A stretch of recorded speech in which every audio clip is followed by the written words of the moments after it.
Good morning. It's the 12th of September 2024.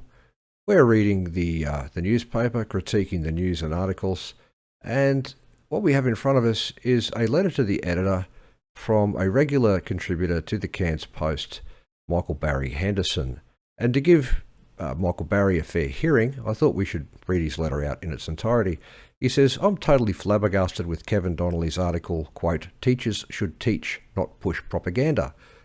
I thought it was a completely reasonable article, which is simply what Donnelly is pushing, except his teachings are of the obsolete grade and irrelevant for today's kids and adults. I side with the new schooling and academic curriculums for demanding critical approaches to learning. Science and schooling is now much more progressive and academically rigorous. That is why old methods of teaching and supportive personal activism is encouraged. Religious teaching has long been replaced by humanist and other secular teachings and should not be a part of any school curriculum. The world we inhabit today requires environmental sciences and political activism to protect it, not studies of past eras that have led to exploitation and neglect. Kids are energised in saving the planet, not to resurrect the ideas of the past. Well, I'm pretty sure that if you don't learn from history, you're doomed to repeat it. But whenever I read a letter from Michael Barry Henderson, I'm left shaking my head at the idiosyncratic way he inverts reality.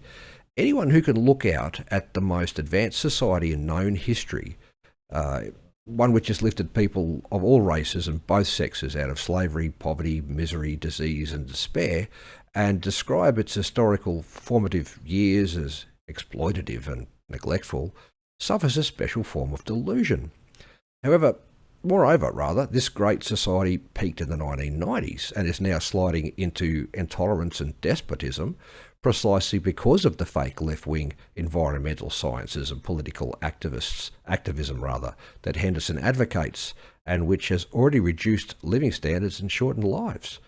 The harnessing of hydrocarbon fuels did more to improve human life and protect the environment than any other advance in known history, and the radical left-wing extremists' bid to end access to hydrocarbons, as guided by the globalist thought leaders, will inevitably return humanity to the short, miserable lives the common people experienced under Dark Ages feudalism.